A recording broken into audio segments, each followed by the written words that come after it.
Tuan-tuan, kita nak tahu kita mati macam mana, kita tidur macam mana. Seperti mana kamu jaga dari tidur, kadzalika tub'ats, begitu kamu akan dibangkit daripada kubur. Siapa kata ni? Nabi.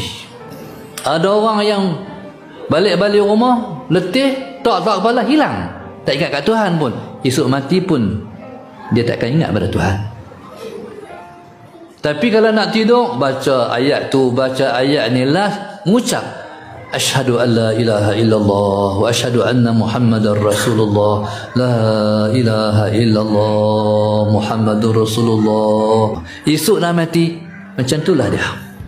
Ingat kat Tuhan. Siapa-siapa yang bangkit tidur, baca doa bangkit tidur, esok bangkit pada kubur pun akan baca doa itulah. Alhamdulillahilladzi ahyana ba'dama amatana wa ilaihin nusyur. Sebab itu tidur ni kena begitu protokol, sebab dia permulaan akhirat. Jadi semua ni kena duduklah hati bagi kuat. Sebab itu orang soleh-soleh melangkah Allah, sebab mereka nak langkah lepak ialah Allah.